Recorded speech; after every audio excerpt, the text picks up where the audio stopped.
Good morning, good afternoon, good evening. Welcome to the latest episode of Financial Pro Podcast. Today, we're joined by one of my mentees, the lovely Jennifer Greer from up in Scotland. I think, judging by accent at the very least, I'm not 100% sure on location, but hey ho, we will cover that off in a moment. Jennifer's been only self-employed for a short period of time and has made massive leaps and bounds in that period of time. So it's going to be exciting to delve into her journey. And here's the thing, ladies and gents. We like to chuck people in, or I like to chuck people in at the little bit of the deep end. Jennifer said, I've never done a video. I've never done a podcast. I've never, done anything live. And it was like, right, let's put you in feet first into a podcast episode, live out on as many social media channels as we possibly can to enable you to put yourself outside your comfort zone. So it is this morning. How are you, Jennifer? Yeah, no, I'm good, thanks. Yeah, very good. And it is Scotland, yeah, so central Scotland, mostly kind of close to Glasgow. Excellent. Excellent. We might need a little bit of subtitles on you this morning for some people, I would imagine. I can understand you loud and clear. I can understand you loud and clear, so it's all good in the hood. So yeah, talk to us a little bit about thank you for coming on as well, and well done for putting yourself outside your comfort zone to come and have a chat live on socials as well as on the podcast episode later on, depending on when you're watching or listening. So for those who don't know much about you, just how did you get into the industry? I think I kind of fell into being a mortgage broker. It was never massively my intention to go down that route. I went to uni and my main aim was that I wanted to be a strategic consultant with one of the kind of larger kind of accountancy firms like Deloitte.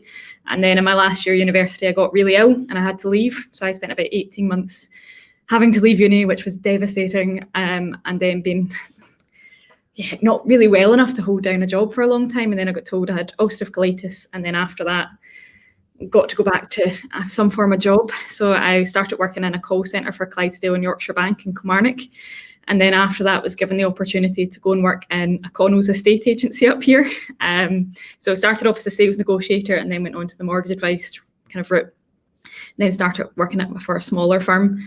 After that, I was then given the chance to go back to university for my final year and actually complete my degree. And, hats off to Glasgow Uni, they weren't going to charge me for going back. So I thought, well, you might as well go and start what you finished. And then I went, and my intention was that, no, I probably would still go down that route or go do accountancy.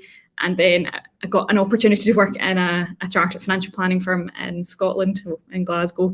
And the mortgage advisor there was planning on retiring. And he was just like, come work for a bit. And then he said, I'll give you half my book. And he did. And he just gave me half his book and then left.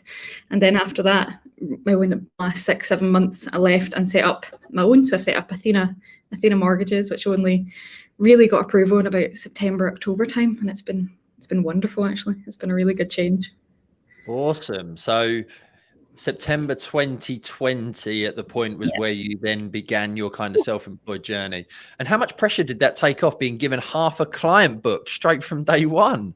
It was pretty good. So the guy, it changed my life, and I'll tell him that quite often. But he wanted to make sure that his clients were looked after, because under the kind of larger financial planning outfit, mortgages were a small part of the business for them. It was more of a service for clients rather than where their focus was. And I think he built such a good relationship with so many of his clients that he wanted to make sure they were still going to be looked after. So for that, he then picked people that he thought would work well with it. So no, it's good. So it's been, it certainly took quite a bit of pressure off to go, some people know my name and can therefore keep passing it about, which is quite nice. So definitely took the pressure off. Yeah, definitely. And what network are you with, and what made you choose that network when you joined them? So I'm under Primus. I spent a long time deliberating whether or not I go DA or AR, and I know that everyone does the same thing. And whenever they are in AR, they probably still think, should I go DA or should I not? But for me, because I'm a one-woman band, so it's myself and I've got an admin, it meant that I would lose access to quite a lot of banks that I liked having access to, so like Bank of Ireland, HSBCs of the world. And I thought that it would be doing my clients a disservice if I went DA. It might be better for me at that point in time, but it certainly wouldn't be better for them.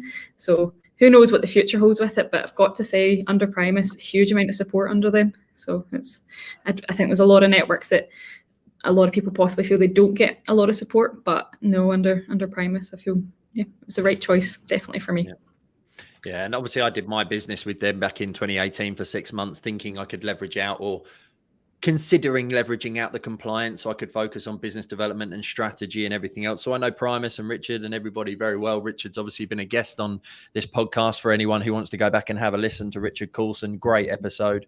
And that is the big thing. Primus are a different network. They do want to help you grow and succeed, and they do put a little bit more than just checking files into their relationship with you, without a shadow of a doubt. And of course, there are lots of other good networks out there, just to be diplomatic and independent. Very good to see of you. Yeah, but yeah, they're great, and it's a good choice from your point of view. I think one of the things you said there, which I think is vital to pick up on, is having started with PTFS, Personal Touch, who obviously got bought by LSL and Primus, and under that umbrella, then joining Primus in 2018, and being DA myself since 2008.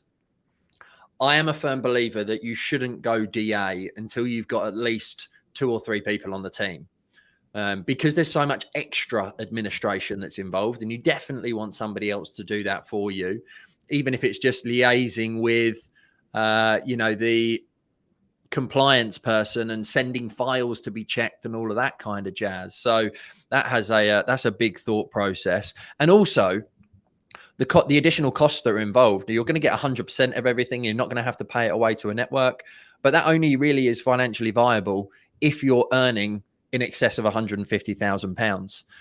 So that's something to bear in mind, and that's obviously caveated as of today. But something for you to think about is when you're banking 150 grand, then there's a good opportunity then to think, well, maybe the grass might be greener and DA life might suit me better. But there's pros and cons of both. That's No, absolutely. And I think, the fact that Primus do the compliance, or the fact that most networks do the compliance, that wasn't just the kind of main drawing factor for me to them. Because if anything, I think, right, one, great to get your files checked. But sometimes with most kind of ARs, they can be quite pedantic over what's checked. Thankfully, I haven't actually found that with Primus at all. And that did put me off going, oh, do I really want to go under a network again? Because after being part of Connells, like the compliance side of that was a bit ridiculous. It probably got to the point. But no, for me, it was definitely the better selection of banks, and also the training that they could do. So the fact that they could help kind of train up my admin and everything, and even a bit more of the recruitment side. That's kind of nice to go work and grow my business without it, all the pressure having to be on me. There's a bit of a helping hand with it. Yeah, and I think that's a really key point. I think you've mentioned there in terms of I'm ex-Connells way back when, however many years ago. I can't even remember. It's that far ago now. But every network has a different advantage and a different niche, as I always talk about from a marketing perspective. So you do need to do your own research. You did the right thing. You did the same thing that I did in 2018, and that was ring as many as I possibly could to find who would be suitable for where I wanted to take the business in the future. So if you're a trainee and want to get additional training help, then Tenant can be a great one, or New Leaf could be another one. If you want systems and tech, then, you've got the likes of HLP or Stonebridge, or there's various different networks with loads of different pros and cons. The Right Mortgage Network, go and speak to them all. But let's move away from that subject now and get back onto the lovely Jennifer.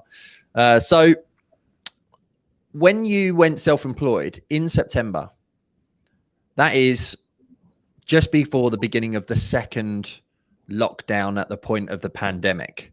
Not the easiest time to be going self-employed and starting your own business. What's it been like this first 6 months in your journey? Well, yeah, it's not been too bad. So under the firm that I was before, I was self-employed under them, but I didn't have to deal with anything, didn't have to deal with admin, or like everything just kind of arrived and you got to do your job and go home. But I kind of thought, no time like a pandemic to set up your own outfit to do something, because I think for a lot of people, coronavirus has kind of made them look at what they want in their life and go, what's important and what do I want in my future? And I think that's certainly a benefit that's came out of it. But it's been good. It's been hard to wear so many business hats. So trying to make sure your marketing's okay, trying to train your admin, trying to make sure you're actually doing the work and make sure that everything's going in the way that you want it to go. That's probably been the biggest challenge for me. But the clients, my clients will always say that I treat them more as friends than anything else, because I take out all the jargon for what they need to do. And I'm always quite honest in saying, if you're a client of mine, you're probably a client for life. Like, I'm going to be here for this mortgage, for your remortgages, for your kids' mortgages. So we need to get on with each other. So the client side of it has always been pretty wonderful for me. But wearing many hats has been the biggest challenge of going fully self-employed and setting up their own company. Yeah, without a doubt, those hats, crikey, leveraging those out. You've got marketing, sales, administration, finances, then you've got network and compliance in this industry and all those other little bits and bobs to deal with. So how have you managed to juggle your time? Because I know that's something particularly at the moment we're seeing a lot inside my programs is this, the time aspect being such a big issue and number of inquiries being through the move. How do you juggle your time and your day to get it all done as a solopreneur at the moment? I started chunking my time, which I'd looked at doing before, but I'd never really implemented. Whereas now I do have my diary blocked off. So I'll have going on LinkedIn in the morning, and then some of the admin dotted about through the day, and then certain times that I'll usually see clients, unless it's anything extreme like their doctors or lawyers that are in court all through the week, in which case they can't make usual appointments. But see, just knowing that I can have an appointment at 10, 12 to 4 or 6, it means that I can structure my day so much better. And that's taken a lot of pressure out to go, okay, I've got this client and now I can do this admin, or I can look at what I'm going to do like on Facebook posts. And it's quite good because it allows you to separate your head. So that's been the best side of me to manage my day to day. And I've got an admin. See, whenever I knew I was setting this up, my admin was hired before I was even already through with Primus, because I knew that the admin side of this job is massive. There's so much paperwork. There's so much compliance. It's at least half of people's jobs. And I don't love the paperwork. It's not the thing that brings me joy. Like me speaking to the clients and getting the good outcomes for them, that's the thing that brings me joy. So thankfully Matt's fantastic, but he gets all my paperwork and everything and deals with all of that and keeps me on track to go, you need to do X, Y, or Z today, which is worth its weight in gold. Definitely. Massive fan of that. I love the good old days pre-credit crunch when it was all 80% client and 20% admin, but good old MMR in 2014 changed the game and made it all get worse and worse and worse. And we're now 80% admin and 20% client. Absolutely. And it depends on the bank as well. So some of the banks, as we know, are far more admin intensive and you need to do so much more chasing. Whereas a lot of the other ones, their systems are fantastic. So they let you know whenever they have looked through the documents so you can keep all the clients updated. Whereas other ones, you'll be on the phone for 40 minutes waiting to get through to them. And how are you managing your customer journey right now? How do you manage your sales process? So everything kind of would still go through myself. So Matt will have a little bit of contact with the clients, but not a huge amount at this moment in time. Something I know I need to let go of a bit more to go, right, you can take control of this, or we're in the process of setting up our CRM so it's automated so that clients know, right, your valuation has been carried out. Here's what you need to do, or here's the exact documents that we need, because it keeps them informed, which keeps the clients happier, because buying a house is such a stressful thing that they just want to know exactly where it is. And usually I'm doing that either through calling them, or now I set up a WhatsApp group with them, and then I can send them both a message. And for the most part, that's how we're managing the journey at the moment.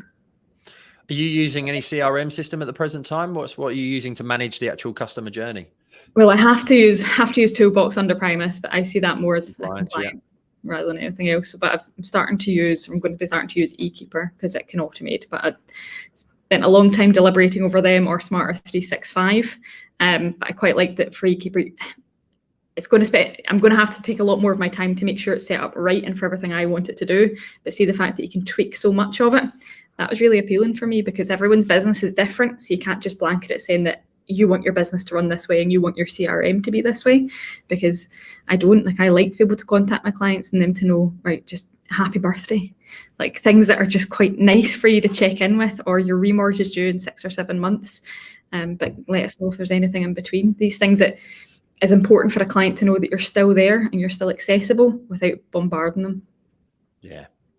Definitely. And that's another thing, much like choosing your network, you've got to test the right CRM for you. You've got 360, you've got Intelligent Office, which I would tell you all to avoid. I'm not going to stay away from that one. That's more of a financial planning tool, and it's not even very good at doing that.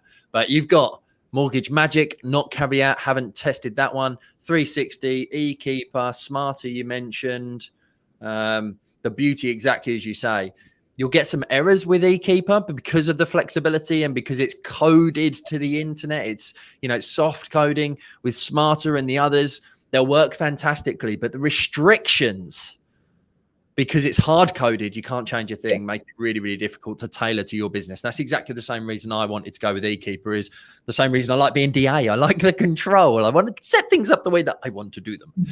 So yeah, I can completely relate to that. And it is a game changer. It's enabled us to scale to 20 now and give us that consistency and breed that in, exactly as you mentioned there, the customer communication and setting it up to work in the way you want your business to, managing that alongside the compliance system. And the two just need to work out how you model all that working hand in hand. But that will make you hyper efficient, and it will give you more confidence to give more to your admin as well. Yeah, for that, definitely. It's not that he's not capable. It's that I want to probably do a lot more of it. And see, because he's working from home just now as well, I always kind of feel by the time it would take me to send him an email explaining to do X, Y, or Z, I would have just done X, Y, or Z. So once he comes into the office, when things calm down a little, I'll be able to relinquish a bit more control. Yeah, I think that'll be refreshing for quite a lot of people to hear as well. It is a mindset shift that you have to go through when you begin to delegate things out. And it is really tough at the moment having to do it with people working at home and not being able to train effectively and efficiently like you have been in the past. But you've got the support there. And like you say, when you're all fully in the office, it's going to be a game changer from that point of view. And where do you prioritize protection in your sales process? It needs to be a priority, because you never want to get that phone call to say something's happened and someone's never had cover. And I'm sure that all brokers have had some form of that phone call before, and it will haunt them forever. It will haunt them. So I will always have a conversation with the client and explain to them, here's what you can get in place.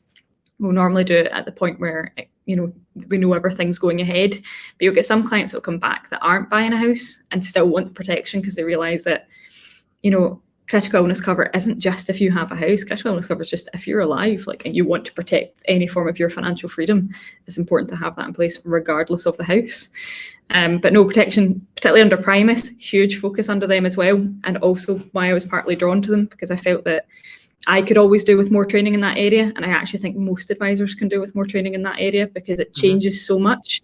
And there's a lot of people that will just go, oh, we'll go with, Aviva or Royal London or AIG because of X, Y, or Z, but they don't always spend the time knowing, well, actually, no, here's what all the rest of the providers do, and here's what their unique kind of selling points are.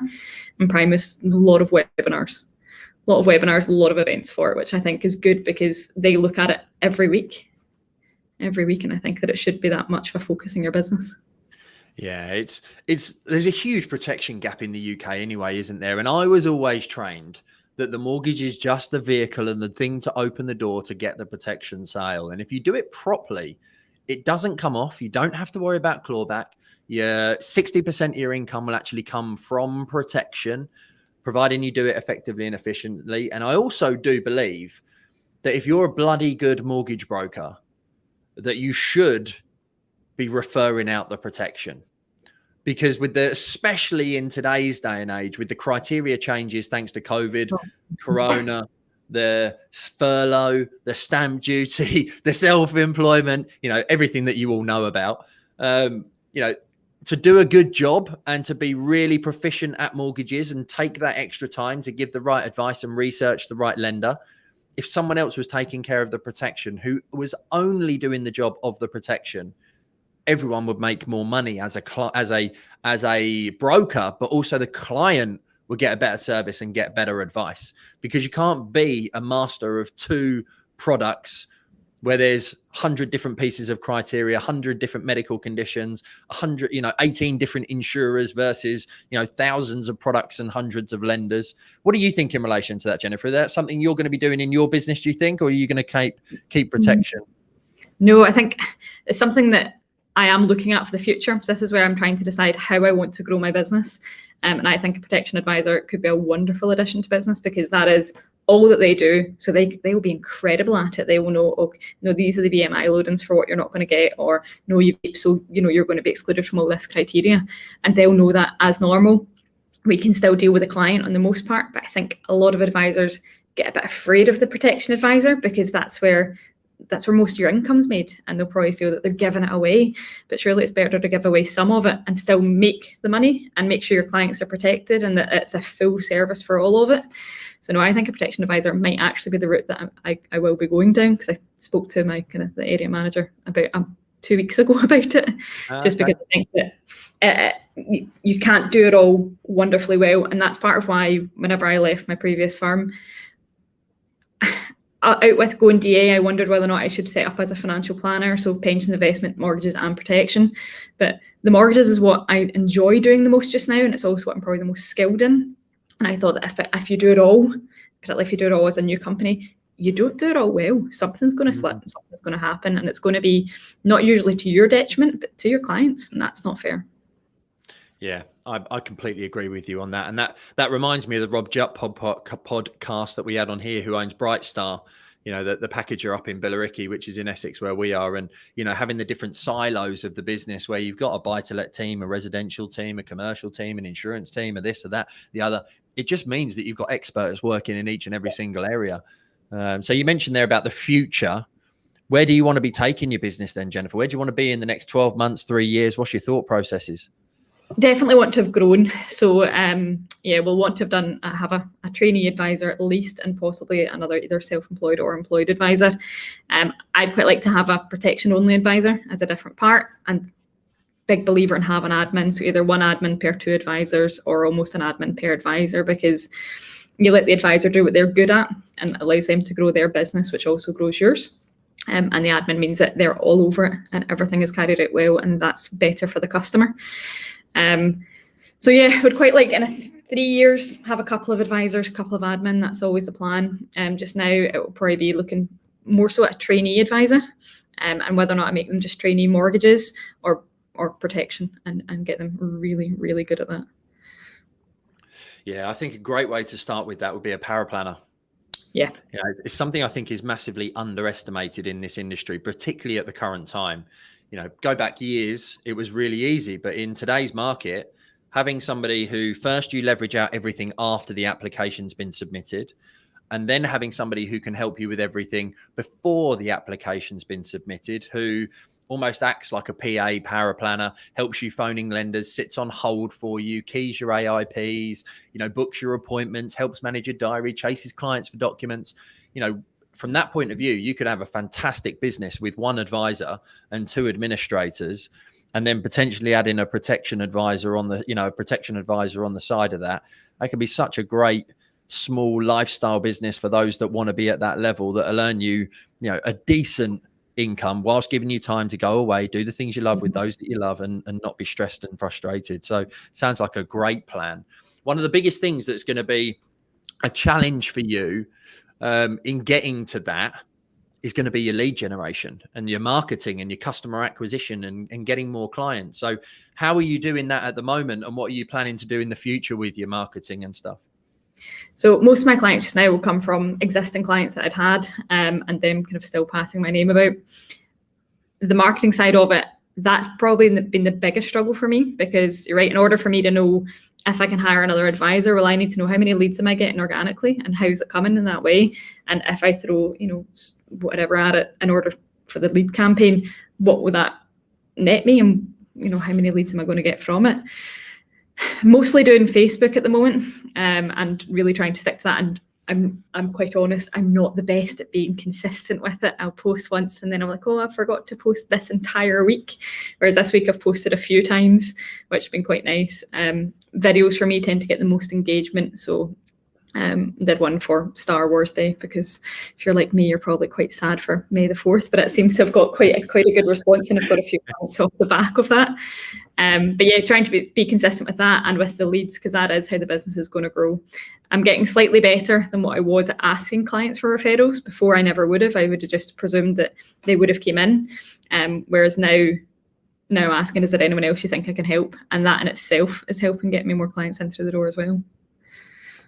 Yeah, referrals is such a big thing. I think so many people miss the fear of actually asking for them as well, don't they? But doing all of that side of it and actually putting yourself out there in terms of the social media side makes a huge difference. Do you think it's something that you can't avoid now? The social media side of it? Yeah.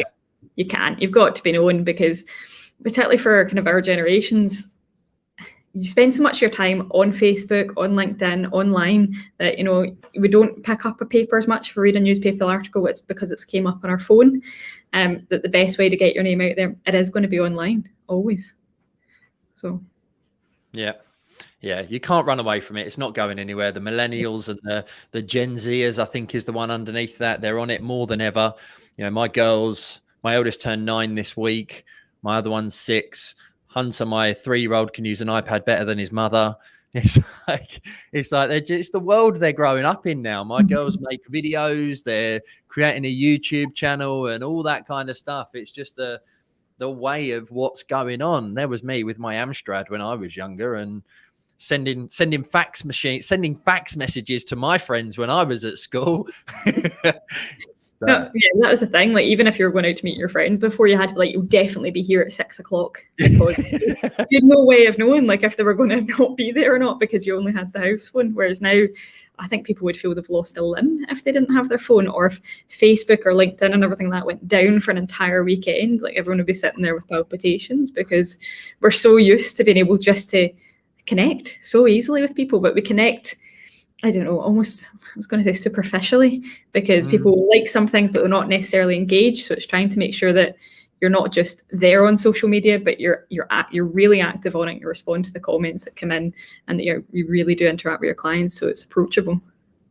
Definitely. And I think the whole way in which this world is going, having had a couple of Americans on the podcast to see what's going on over there and stuff like that, and being able to get mortgage updates on your Alexa, and she's going to kick off now. I know that's going to happen. You know, getting them on your Google, whatever they are that you have at home, that Google do a similar thing. And there's just, you know, all the mobile app stuff and all that thing, all the technology side of it, more automation, exactly as you mentioned there. Speed is a vital thing. And the next generation, which is where you and I are going to realistically be. It's great having clients who are in their 40s like I am. We get that. But actually, if we want to build a future-proof business and we want to build one for the future, we've got to be thinking about, how do we get the 20-year-olds? How do we make sure that when they become first-time buyers and they want to start buying their homes and everything else, that we're able to start marketing in the way in which they want to? So it's all well and good marketing to people at your generation. Crikey, Richard Branson's built an empire out of building, you know, marketing to people the same age as him. But if you really want to take it to the next level, you need to be able to capture that next generation as well for the future. So do you think, is marketing going to be something like in my journey? That's basically my job. I drive the business because I deal with the marketing and the strategy for my brokerage. And obviously that makes us scale much quicker. Do you think that's something you're going to take on, or are you going to be bringing somebody in to manage that for you? Possibly a bit of both. So if you bring in someone else, you'll post far more consistently, and, you know, it will always usually follow the same theme. The only thing with that, I feel, is that sometimes you'll see other mortgage brokers that have outsourced their marketing, and it's not personal to them at all. And it's just so far away from where they probably want their business to be. Still very good campaigns, still very good posts that are going out, but it's not genuine toward what their business is. So that if I could get a bit of both, where maybe I had someone that would come in and post a few times a week and I would post in between that, that's probably a good happy medium, because it's still then personal to me, and then also consistent, which is definitely something I need to improve in. Yeah, a little tip for you in terms of the consistent. You mentioned the chunking time there. Takes a little bit of planning, but if you can chunk your time for an hour on a Saturday or an hour on a Friday afternoon or something like that, just literally schedule your whole week's worth of content. That's basically the cheat sheet for that. Well, that's what I do. So see, on a Tuesday, I tend to, unless I really need to see a client or have an appointment, I don't see clients on a Tuesday. I spend that time focusing on business, because you need to give your head that space where it's just that you're doing, I think, to do it properly. Because if you go, I'll maybe look at CRM, or maybe see if I can do this, you're just going to have a little bit of 100 things that never actually make a difference. Whereas, no, I usually spend Tuesday as a day on the business to grow it and get on Canva, getting all my social media posts ready to go out, which I think has been a big change to my business, to go, that's how I'm going to grow it. Because me seeing clients and everything like that is wonderful, and in terms of the numbers, it will certainly grow it that way, but it's only ever going to grow it so far if you don't spend the time actually on your business. Yes, and that is super powerful, ladies and gentlemen. I really want you to just rewind that for a minute and a half or 2 minutes, because you've literally had a masterclass from Jennifer there in terms of spending time working on the business is actually the stuff, thinking transformationally, not transactionally. That's what's going to help you to really transform your life, transform your business, bring more income in and everything else. So that is a fantastic note to end on, I think, Jennifer, because that's such a key, vital area that you've grabbed without a shadow of a doubt. I do have one question for you, because you joined the academy side of things pretty much at the beginning of your journey, didn't you? After a little bit of procrastination and a few messages back and forth with me. What was the thing that made you decide to, what was the reservation before? And then what was the decision? What was the reason for changing the decision and taking the jump, shall we say? The reservation I had before was I was under another firm that we couldn't post anything on social media. We weren't allowed to market ourselves whatsoever. And that was a huge part of what you were offering, was this is what you do for your social media campaign. This is how you market yourself. And that was an aspect that I couldn't have done. Whereas whenever I was able to set up on my own, I knew that that was the thing that was really going to grow my business brand, was being able to do that. And it also helped make it feel a bit more of a community, because setting up your own firm, like it was just you and one other person, like that's all well and good, but it's probably quite a lonely place to be. Where I see the fact that you can put things in and out of the group and you know the support's always there, you just feel like you're part of something a bit bigger, and other people's successes are wonderful to see, and to see what they did to get there, because it's going to help everyone else on their journey. And having been part of it now for a period of time, it's not just about social media, is it? How has it really helped you to put your stuff into place and to drive the business forward, do you think? It's been good. So you've got a big section kind of on processes, and that's to me was quite an important part, because that's how you grow. Like if you've got your processes down and everyone else can follow that process, then it's just a fact of adding other people into that process rather than having to change it. So for me, that was very important, because I want to, the business as it is now is not how the business will be in a few years' time. So I need to make sure the foundations of it all are right. And I'm happy to spend the time making sure the foundations of it are right, so that it can really grow. But no, the courses within there are really good for that. Yeah, brilliant. And that's the thing, is for anyone who doesn't know about the Pro Academy, it's literally 6 steps to building a 6-figure business. It's everything I've done to now take my business to 7 figures. You know, we start with identifying your vision. Where do you want to be in the next 12 months? Building the marketing machine that helps you to achieve that vision.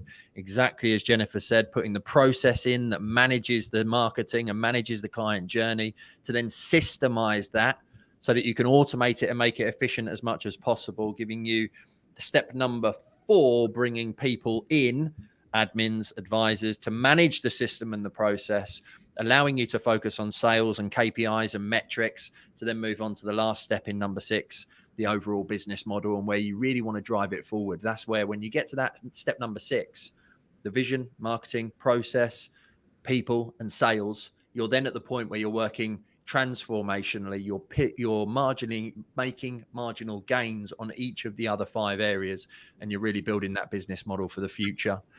So yeah, thank you for being an Academy member. Thanks for engaging with absolutely everybody. And I have to say, I think you're a seasoned pro at this stuff. You've got nothing to worry about or be nervous about when you come on camera or podcast or anything at all. So step number 1 is done. Now you've got to get out there doing it even more. Baptism by fire. So feast first. Do it properly or not at all. So Jennifer, this is the Financial Pro podcast. It's been awesome hearing your journey. For anybody who wants to reach out to you, where do you hang out the most?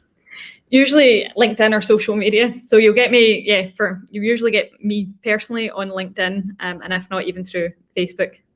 Yeah, either for the company or personal Facebook. It's my social media channel of choice.